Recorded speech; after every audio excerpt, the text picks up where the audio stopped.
बाद वाला चैप्टर में स्टार्ट करो आपका एसी सर्किट। देखो ये ऐसा करते हो उसी का कंटिन्यूएशन, ठीक है ना। इंडियन सिलेबस की बुक में आप लोग देखोगे ना तो उसमें एसी सर्किट अलग से चैप्टर है, इलेक्ट्रोमैग्नेटिक इंडक्शन बहुत बड़ा चैप्टर है 10-12 मार्क्स का, और उसी में इलेक्ट्रोमैग्नेटिक इंडक्शन और एसी सर्किट दोनों एक साथ। तब ये सिलेबस में इसको तोड़ के 2 चैप्टर है, इलेक्ट्रोमैग्नेटिक इंडक्शन 7 मार्क्स का वो चैप्टर है, एसी सर्किट 6 मार्क्स का ये चैप्टर है, तो टोटल मिला करके 12-13 मार्क्स वैसे भी हो जाएगा। Very much clear. और ये चैप्टर बहुत आसान है, इतना भी मुश्किल है, इसका डेरिवेशन फॉर्मूले न्यूमेरिकल सब आता है, ठीक है ना। समझते हैं, नाम ही आपको बता रहे हैं एसी सर्किट्स के अंदर हम लोगों को एसी करंट के बारे में पढ़ना है, ऐसे सर्किट्स के बारे में पढ़ना है जिसमें आपने एसी वोल्टेज एसी करंट को अप्लाई किया, समझे। अभी तक हम लोग पूरे फिजिक्स में जहाँ पे भी करंट या वोल्टेज के बारे में पढ़ रहे थे, हम लोग डीसी करंट के बारे में, किसके बारे में पढ़ रहे थे, डीसी करंट। डीसी का फुल फॉर्म बोले तो डायरेक्ट करंट, डायरेक्ट करंट, ठीक है ना। एक होता है डीसी वोल्टेज, डायरेक्ट करंट देने वाला वोल्टेज, जिसको हम लोग ऐसे लिखते हैं ना, बैटरी से, करेक्ट है। डीसी करंट या डायरेक्ट करंट की खास बात क्या होती है, इसका डायरेक्शन और वैल्यू दोनों फिक्स होते हैं, दोनों कैसा होता है, वो फिक्स। ना इस करंट का डायरेक्शन चेंज हो सकता है, ना इस करंट का वैल्यू चेंज होता है, इसको डीसी करंट है। जब आप इसका ग्राफ बनाओगे, लाइक ये टाइम है, वाई एक्सिस के ऊपर सभी मैंने करंट ले लिया, शुरुआत में आपने लेके 4 एम्पीयर का करंट है, 2 सेकंड के बाद भी कितना रहेगा, 4, 10 सेकंड के बाद भी, 1 घंटे के बाद भी, उसका डायरेक्शन भी फिक्स है और वैल्यू भी। अगर डायरेक्शन बदलता तो +4 की जगह -4 हो जाता है कि नहीं, लेकिन डायरेक्शन भी फिक्स है, वैल्यू भी फिक्स है। आप जब इसका ग्राफ बनाओगे तो आपको ऐसा कुछ एक स्टेट वैल्यू होगा, चाहे आप करंट का ग्राफ बनाओ, चाहे आप वोल्टेज का ग्राफ बनाओ, हम लोग 10 वोल्ट है तो टाइम के साथ साथ वोल्टेज भी क्या करता है, फिक्स है, ना उसका डायरेक्शन चेंज होता है ना उसका वैल्यू चेंज होता है। लेकिन जो एसी करंट है, एसी का फुल फॉर्म होता है अल्टरनेटिंग करंट।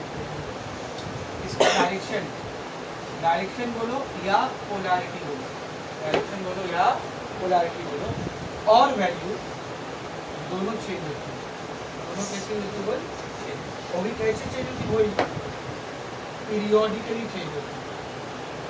कैसे चेंज होती है, वो पीरियोडिकली मतलब पीरियड वर्ड हम लोग कभी यूज़ करते हैं जब कोई चीज़ फिक्स इंटरवल ऑफ टाइम के बाद बार चेंज हो या रिपीट, तो वहाँ पर हम लोग पीरियड वर्ड यूज़ करते हैं। इसका जो वैल्यू और डायरेक्शन है वो पीरियोडिकली चेंज करते हैं। जैसे मिसाल की बात पर इसके करंट का आपने ग्राफ बनाया, आपने 0 सेकंड में देखा करंट की वैल्यू 0 थी, 2 सेकंड के बाद आप देख रहे हो करंट की वैल्यू +3 एम्पीयर हो जाएगी, और 2 सेकंड के बाद देख रहे हो फिर से करंट की वैल्यू 0 हो जाएगी, और 2 सेकंड के बाद देख रहे हो करंट वापस से 3 एम्पीयर हो रहा है, लेकिन पहले अगर ये डायरेक्शन में जाता था तब ये डायरेक्शन यानी +3 नहीं है, क्या लेंगे -3, और 2 सेकंड के बाद आपने देखा क्या हो गया, जब आप इसका ग्राफ बनवाएंगे तो आपको कैसा ग्राफ मिलेगा, साइन का, या तो साइन का ग्राफ मिलेगा या तो कॉस का। साइन का ग्राफ ऐसा रहता है, कॉस का कैसा रहता है आपको, कॉस का ग्राफ या तो प्लस या तो -x3 से स्टार्ट होगा, साइनोसाइडल ग्राफ भी तो साइन ग्राफ समझ में आ रहा है। ऐसे करंट को हम लोग क्या बोलते हैं, एसी को, और सेम ऐसी वोल्टेज आएगा तो फिर क्या बोलेंगे, एसी वोल्टेज। समझ में आ रहा है। हम लोगों ने इलेक्ट्रोमैग्नेटिक इंडक्शन के अंदर जनरेटर पढ़ा, जो चैप्टर लास्ट पढ़ा उसमें हमने जनरेटर पढ़ा। जनरेटर कौन से करंट होगा, जनरेटर एसी करंट होगा। मैंने आपको बताया हम लोग जो करंट बनाते हैं कौन सा करंट होता है, एसी करंट, क्योंकि उसको बनाना भी आसान, उसको ट्रांसपोर्ट करना भी आसान, चीपर भी है, एनर्जी भी कम लॉस होगी, किसकी मदद से, ट्रांसफार्मर की मदद से। अरे ट्रांसफार्मर क्या करता है, इतनी हाई वोल्टेज के करंट को दूसरे वोल्टेज के करंट में बदल देते हैं, बोलता है लेके जाओ इधर, और जब पहुंच जाओगे जहाँ पे लेके जाना है वहाँ पे रिटर्न इतने से वोल्टेज को बढ़ा करके हाई वोल्टेज में एक काम आप डीसी करंट के साथ कर सकते हो। तो हम लोग जो करंट यहाँ से वहाँ डिस्प्ले एक जगह बना के दूसरी जगह आपके मोहल्ले में आ रहा है, मोहल्ले से आपके घर गली के मीटर में आ रहा है, गली के मीटर से आपके घर के अंदर मेन सप्लाई के अंदर ये सब करंट कौन सा करंट है? सब करंट कौन सा करंट है? मैंने आपको बताया था अपने इंडिया में जो एसी करंट यूज होता है उसकी फ्रीक्वेंसी कितनी रहती है? 50 हर्ट्ज। और ये फ्रीक्वेंसी कहाँ से? फ्रीक्वेंसी किसको बोलते हैं? नंबर ऑफ साइकिल पर सेकेंड। तो अपने इंडिया में जो करंट आता है वो उसका जब आप ग्राफ बनाओगे ना, ग्राफ, तो 1 सेकेंड में ऐसे कितने साइकिल बनेंगे? 50 साइकिल। यानी 1 सेकेंड में वो 50 बार अपना पोलैरिटी बदले, वैल्यू की पीक से 0, पीक से 0, पीक से 0, 50 बार। हमारे इंडिया में जो करंट यूज होता है उसकी फ्रीक्वेंसी कितनी है? 50 हर्ट्ज। और उसके वोल्टेज की आरएमएस वैल्यू कौन सी वैल्यू? ये आरएमएस क्या होता है सर? एक तरीके का एवरेज है, एवरेज से अलग है। अभी फिलहाल मान लो एक तरीके का एवरेज है। अभी अपना पहला टॉपिक यही सब है, एवरेज और आरएमएस का वैल्यू। समझ में आ रहा है? इसके आरएमएस की वैल्यू होती है 220 वोल्ट। कितनी होती बोल? देखो वोल्टेज फिक्स रहता है, क्या एसी का वोल्टेज फिक्स रहता है? जब बनाओगे तो ऐसा बनेगा ना, जीरो बड़ा बड़ा बड़ा जीरो, बड़ा बड़ा जीरो, बढ़ता कम होता है। तो 220 क्या है? ये 220 क्या है? मैक्सिमम वैल्यू है ना? नहीं, मैक्सिमम वैल्यू का अपन पीक वैल्यू बोलते हैं। याद है? पी नॉट से निकालते, किससे निकालते हैं? ये पीक वैल्यू नहीं है, ये इन सारी वैल्यूज का एक तरीके का एवरेज है। क्या बेटा? एवरेज। अभी हम लोग एक रिलेशन निकालेंगे पीक वैल्यू और आरएमएस वैल्यू के बीच। कौन सी वैल्यू के बीच का? पीक वैल्यू और आरएमएस वैल्यू, इन दोनों के बीच का रिलेशन निकालेंगे। तो वहाँ पे आप देखोगे कि जो ई आरएमएस होता है ना बेटा, मतलब जो आरएमएस वैल्यू होता है वो पीक वैल्यू का डिवाइड बाय √2 यानी 70% है। सिर्फ कितना परसेंट होता है? वो 70% पीक वैल्यू। तो जो आरएमएस है पीक नहीं है, पीक का सिर्फ कितना परसेंट? 70% ही है। तो पीक वैल्यू और रहेगी। तो हमारे घर पे जो करंट आता है उसका फ्रीक्वेंसी 50 हर्ट्ज का रहता है, वोल्टेज का, है ना? और आरएमएस वैल्यू कितनी रहती है? 220। इसका क्या मतलब? वो खाली 220 वोल्टेज देता है? नहीं, उससे कम भी देता है और उससे ज़्यादा भी देता है। समझ में आ रहा है? तो हम लोग हर जगह पर एसी करंट को ही यूज़ करते हैं। हमारे घर तक आ रहा है एसी करंट, घर में सप्लाई भी एसी करंट है।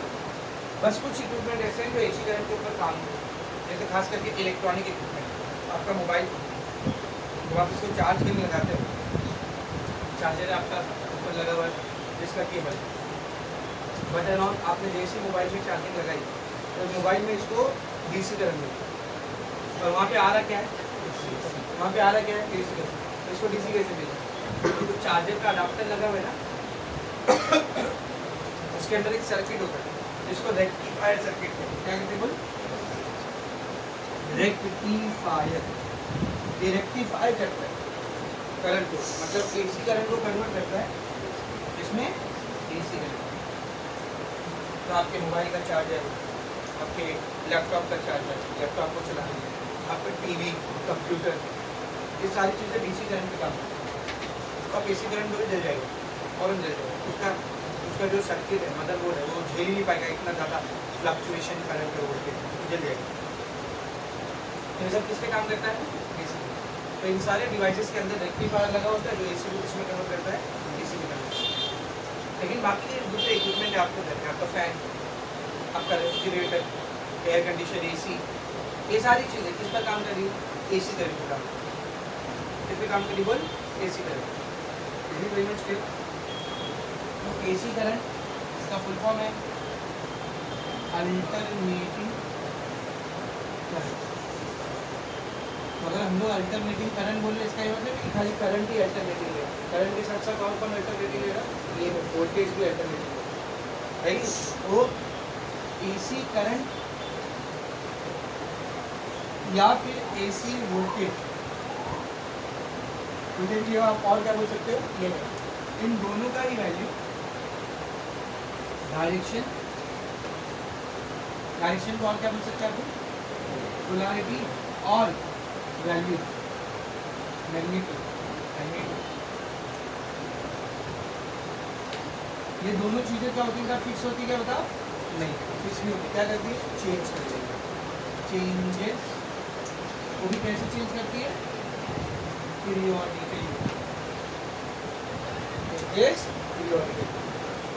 समझ में आ रहा है? तो इसका ग्राफ बनाएंगे तो कैसा दिखेगा? समझो मैं वोल्टेज का ग्राफ बना रहा हूँ। किसका ग्राफ बना रहा हूँ? वाई एक्सिस पे मैंने EMF लिया, एक्स एक्सिस के ऊपर मैंने टाइम।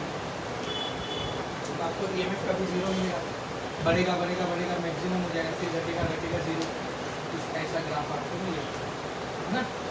इसमें जो मैक्सिमम वैल्यू जाती है इसको हम लोग क्या बोलते हैं, E0 में तो पीक वैल्यू। सेम इधर भी आएगा, और इधर प्लस E0 नहीं रहेगा, इधर क्या रहेगा माइनस। आपको क्या दिखा रहा है कि डायरेक्शन क्या हो चुकी है, चेंज। जो E0 है ये अपने को क्या दिखाते हैं, बोल पीक EM, इसको एम्पलीट्यूड भी बोल सकते हैं।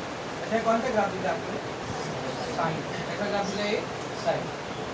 तो साइनोसॉइडल की इक्वेशन याद है, जैसे ऑसिलेशन में जब ऐसा ग्राफ बनाते हैं क्या इक्वेशन है, x equals to a sin omega t, याद है, सेम इधर पे दिया है। EMF is equals to E is equals to a बोले तो एम्पलीट्यूड, इसका एम्पलीट्यूड कितना है, E0 sin ओमेगा t। ये ओमेगा क्या रहता है, एंगुलर, कैसे निकालते हैं थोड़ी देर में बताऊंगा। ऑसिलेशन में बता चुका हूँ, रोटेशन एनालिसिस में बता चुका हूँ, यहाँ पे बता दूँ। ये समझो EMF की इक्वेशन, इसकी इक्वेशन है, ठीक है। करंट का ग्राफ बनाएंगे कैसा बनेगा, करंट का ग्राफ ऐसा भी बन सकता है, इससे थोड़ा आगे पीछे से भी बन सकता है, कैसा भी बन सकता है। तो समझो करंट का जो इक्वेशन है,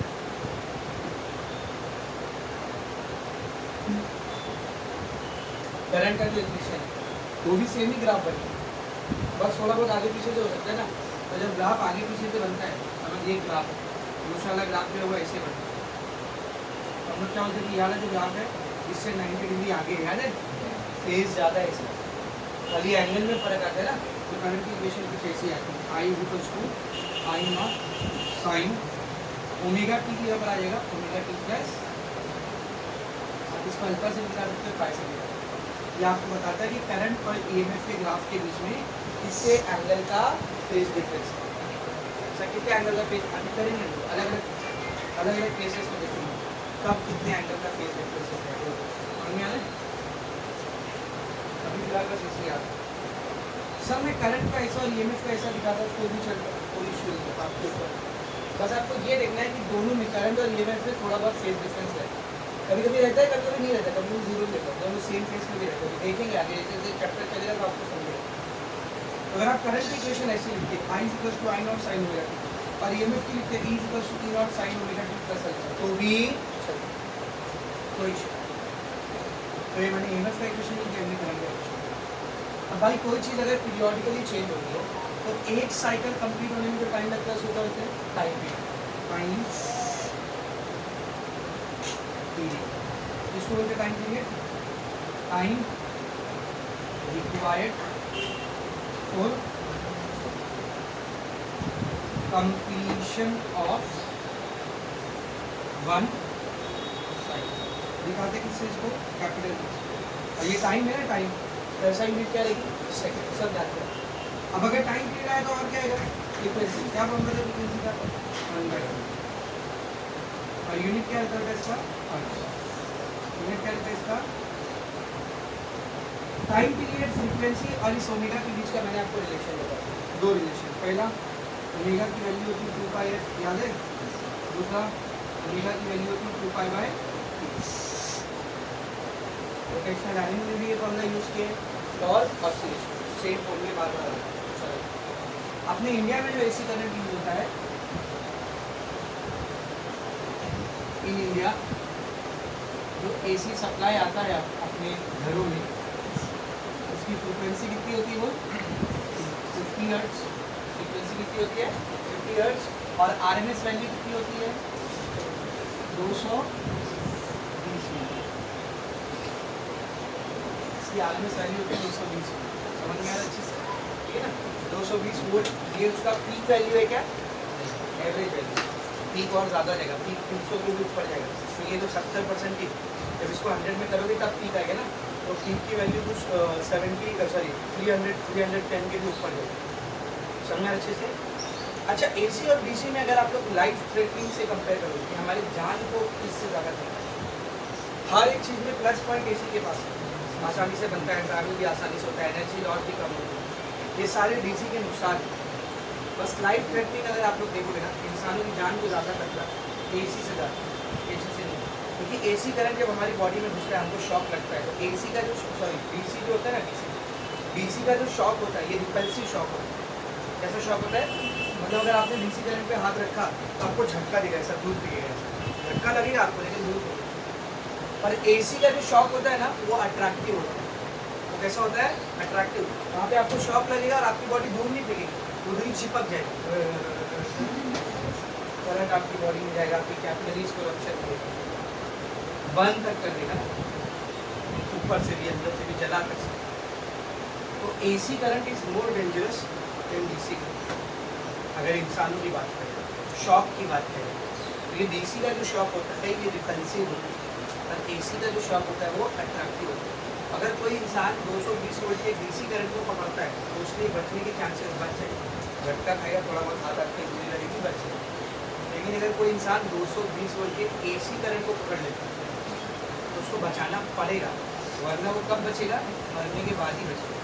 जब तक उसकी डेथ नहीं हो जाती, मर नहीं जाता वो इंसान, उसका नर्वस सिस्टम, सर्कुलेटरी सिस्टम सब कुछ बंद नहीं हो जाता, तब तक उसकी बॉडी उसको छोड़ेगी और ये सब छिपके रहेगी। हमारे घरों में एसी करंट आते हैं, इसके साथ खेलने का नहीं, काफ़ी डेंजरस है। 220 वोल्ट का एसी करंट आपकी जान लेने पे बहुत, और ये 220 भी उसका खाली RMS वैल्यू, बीच बीच में तो 310 तक भी जा रहा है ना। 250-300 वोल्ट का वोल्टेज का एसी करंट आपकी जान लेने के लिए मोर देन इनफ, सिर्फ काफ़ी नहीं, काफ़ी से भी ज़्यादा है। समझ में आ रहा है? जो घर में एसी करंट आता है ना उससे बिल्कुल खेलने का नहीं, बिल्कुल भी उससे प्ले नहीं है, it will take your life easily.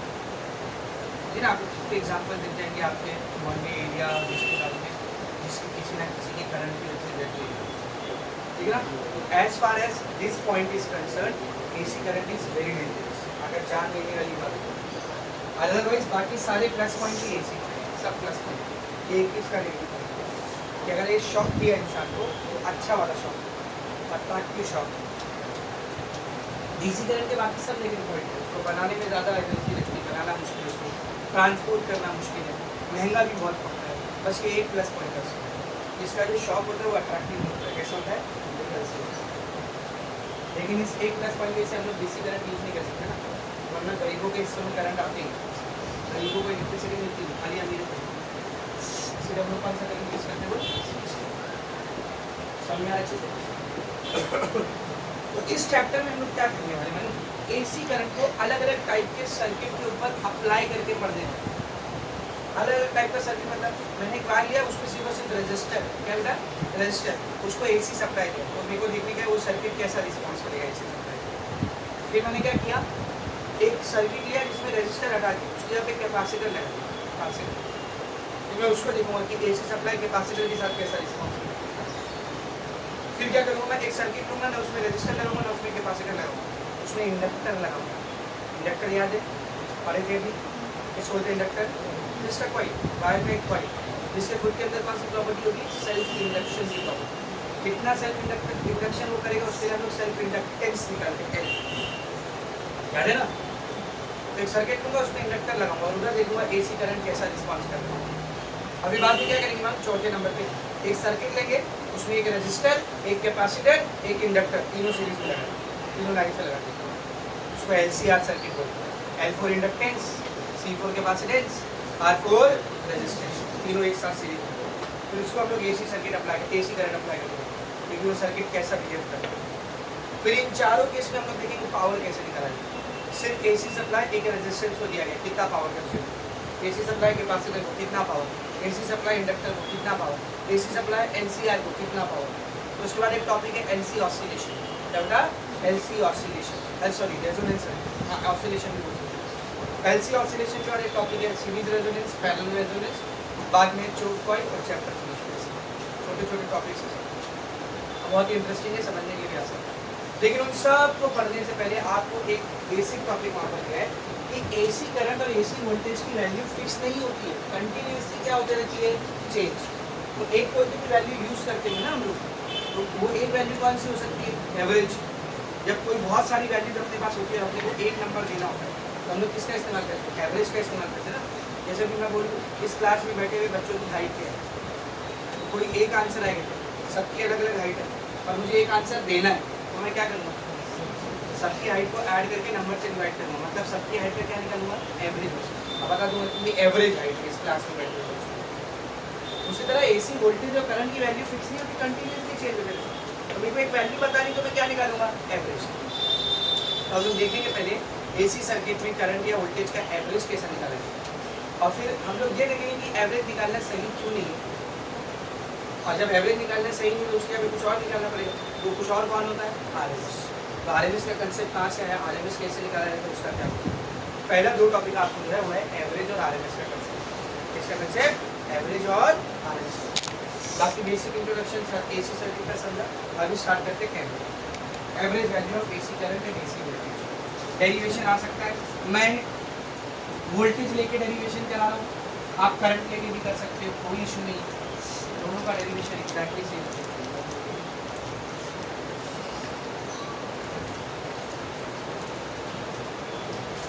सब लोग ध्यान रखिएगा। नेक्स्ट हेडिंग है average value of AC current and AC current और एसी वोल्टेज का एवरेज वैल्यू निकालना। मेरी बात जरा ध्यान से सुनो। For one complete cycle, for one complete cycle, एक पूरे साइकिल के लिए ध्यान से रखना, एक पूरे साइकिल। अच्छा एक चीज़ तो रहेगी, जब हम लोग एंगल में दिखाते थे यहाँ पे कितना रहता है, 0 एंगल, यहाँ पे कितना रहता है 90, इधर 180, यहाँ पर 270, इधर 360। याद है ना, मैं आपको ऑसिलेशन में बता दूँ, ये याद रखना। वापस बता रहा हूँ, फॉर वन कंप्लीट साइकिल, एक कंप्लीट साइकिल के लिए जब आप निकालोगे ना average value of current end voltage, दोनों का ही एवरेज वैल्यू कितना होता है मालूम, दोनों का ही एवरेज वैल्यू कितना होता है, बोल 0 होता है। सर ये कैसे, बेटा ध्यान से देखो, एवरेज कैसे निकालते हैं, सारी वैल्यूज को टोटल करके नंबर से डिवाइड करते है ना। समझ मेरे को एक कंप्लीट साइकिल का एवरेज निकालना। समझ यहाँ पे कहीं वैल्यू है +1, सेम यहाँ पे क्या रहेगा -1, इधर है +2, यहाँ पर +3 +4 -1, सेम इधर इधर इधर इधर इधर। तो जब यहाँ की सारी वैल्यू और यहाँ की सारी वैल्यू को ऐड करोगे तो सारे प्लस वाले सारे माइनस वाले के साथ क्या हो जाएगा, कैंसिल, आंसर इतना है। तो एवरेज वैल्यू कितनी आएगी बेटा, 0। एवरेज वैल्यू कितनी आएगी, बोल 0। तो एसी करंट या एसी वोल्टेज का एवरेज निकालना डिजायरेबल क्यों नहीं है, समझा, क्योंकि एक कंप्लीट साइकिल में एसी करंट या एसी वोल्टेज के एवरेज की वैल्यू कितनी आती है, 0 आती है। समझ में आ रहा है अच्छे से। एक एसी करंट में या एसी वोल्टेज में जब आप एवरेज निकालोगे पूरे साइकिल के लिए, कंप्लीट साइकिल में, तो आपको वैल्यू कितनी मिलेगी, 0। इसीलिए तो हम लोग करंट या वोल्टेज का इस्तेमाल करते हैं, मतलब एवरेज का इस्तेमाल करते हैं। हम लोग एवरेज के लिए दूसरा टर्म निकालते हैं, कौन सा, आरएमएस। हाँ, अगर आपको एवरेज निकालना है तो पूरे साइकिल का तो नहीं निकाल सकते, हाफ साइकिल का निकाल सकते। कितने साइकिल का निकाल सकते हो, हाफ। तो हम लोग हाफ साइकिल का एवरेज कैसे निकालते हैं, एमसीक्यू में आ गया फुल साइकिल का एवरेज, कुछ सोचने की जरूरत नहीं। फुल साइकिल का एवरेज पूछा तो कितना आंसर आएगा, 0। चाहे करंट हो चाहे वोल्टेज, एसी सर्किट में चाहे करंट हो चाहे वोल्टेज हो, उसके फुल साइकिल के एवरेज की वैल्यू कितनी होती है, 0। इसलिए हम लोग एवरेज निकालते नहीं, हम लोगों ने उसकी जगह एक नए टर्म को डिफाइन किया, क्या नाम है इसका, आरएमएस। जो भी नेक्स्ट टॉपिक है। हाँ, अगर आपको एवरेज फिर भी निकालना है तो आप पूरे साइकिल के लिए तो नहीं निकाल सकते, लेकिन हाफ साइकिल के लिए निकाल सकते हैं। तो इसीलिए हम लोग डेरिवेशन किसके लिए करेंगे,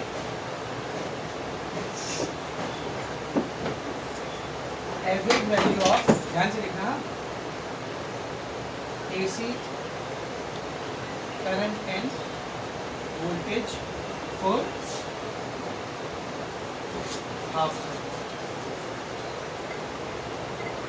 आधे साइकिल का हम लोग एवरेज वैल्यू निकालेंगे करंट और वोल्टेज। स्टार्ट करूँ, चालू करूँ, कैसे करेंगे, चाहे आप ईएमएफ को उठा के करो चाहे आप करंट को उठा के करो, दोनों को उठा के करो, दोनों का डेरिवेशन से बोर्ड पे देख कैसे करेंगे।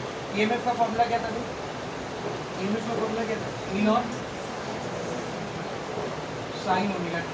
तो करने का क्या मतलब, साइन के बाद जो भी आ रहा है वो एंगल है ना, फेज एंगल बोलते हैं, क्या बोलते हैं, फेज। जो ओमेगा टी दिख रहा है, ओमेगा टी प्लस अल्फा दिख रहा है, इन दोनों को फेज एंगल बोलते हैं। क्या बोलते हैं बेटा, फेज एंगल। इसको तीनटा से दिखा सकते हैं, किससे दिखा सकते हैं, तो इधर ओमेगा टी या इधर ओमेगा टी प्लस अल्फा लिखने के लिए हमें क्या लिख सकते हैं, सीधा सीधा थीटा लिख सकते हैं। तो आप करंट भी उठा दे तो क्या इक्वेशन है, i is equals to I not sine theta, same ही है। तो चाहे ये उठा के करो चाहे ये उठा के करो, सेम। अब अपने को इसका क्या निकालने का बेटा, एवरेज।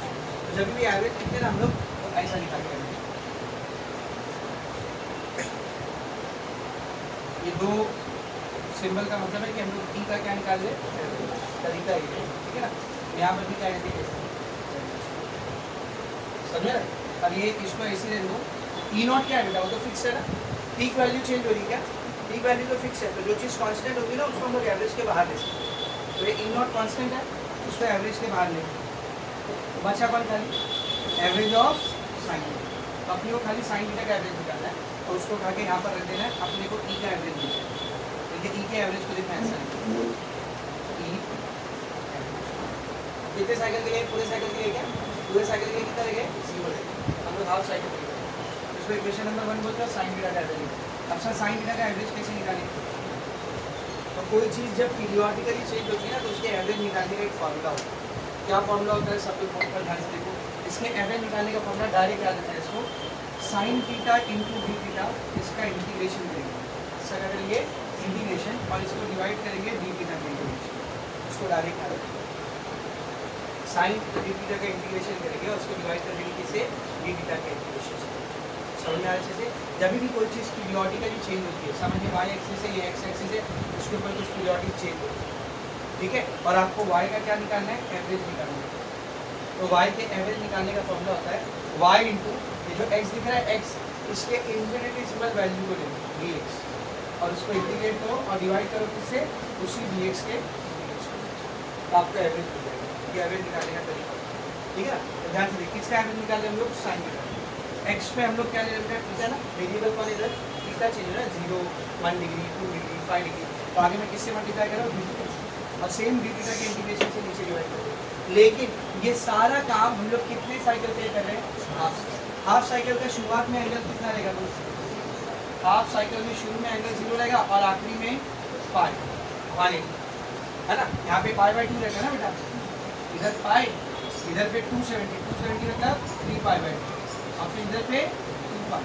तो सिर्फ हाफ साइकिल की लिमिट कहाँ से कहाँ तक जाती है, 0 to पाई। तो हाफ साइकिल के इंटीग्रेशन का लिमिट कहाँ से कहाँ तक रहेगा, 0 से पाई। अब इसको सॉल्व करके आगे देखो क्या आएगा, साइन थीटा का integration minus cos theta, sine theta का integration minus cos theta, limit क्या है इसकी 0 to डिवाइडेड बाय, इधर कुछ नहीं मतलब 1 है ना, 1 डी थीटा इंटीग्रेशन क्या आएगा, theta, lower limit 0, upper limit 5, ये माइनस कांस्टेंट है, इसको लिमिट के क्या कर सकते हैं, बाहर ले सकते हैं। अंदर क्या बच गया वही cos theta 0 to 5 divide by theta 0 to 5, और लिमिट अप्लाई करते हैं, ये माइनस ऐसे रहेगा, कॉस ऐसे रहेगा, ये थीटा की जगह पर क्या रहेगा बोल 5, फिर माइनस कॉस थीटा की जगह पर 0 डिवाइडेड बाय थीटा की जगह पर 5 माइनस थीटा की जगह पर 0, ठीक है। आगे देखो क्या बनेगा,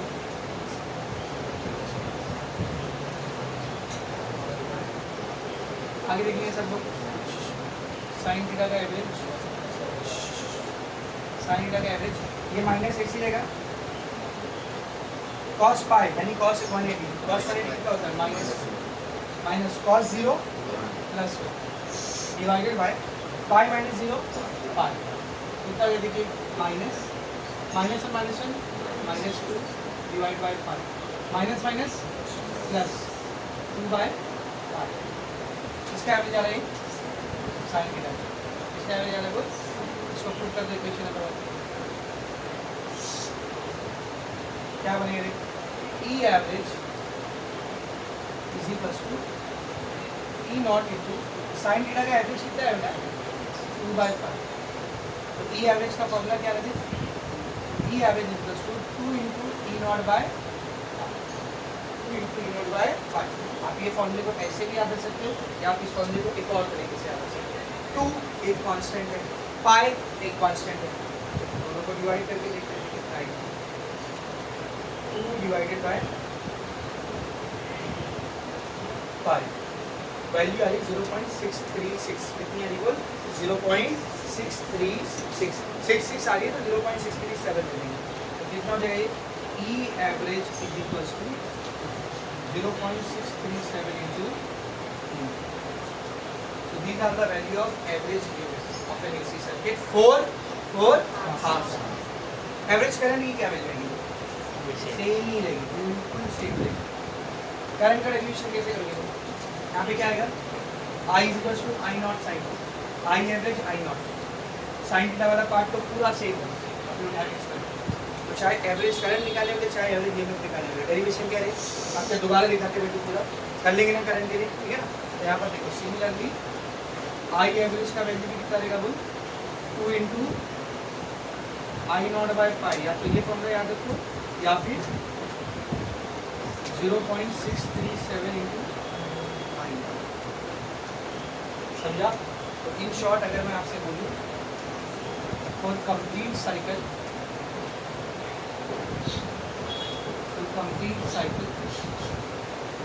आई एवरेज का वैल्यू और ई एवरेज का वैल्यू दोनों ही कितना रहता है? 0, सही है। और फॉर हाफ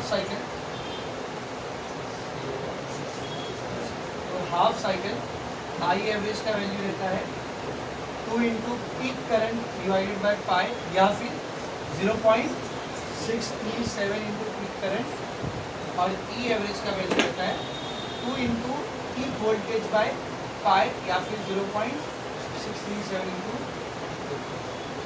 अच्छा 0.637 को आप परसेंटेज में बदलोगे तो इंटू 100 करना पड़ेगा, कितना आएगा? 63.7। यानी कि हाफ साइकिल में आधे साइकिल में जो एवरेज करंट होता है वो पीक करंट का कितना परसेंट होता है? 63.7, ठीक है ना। In half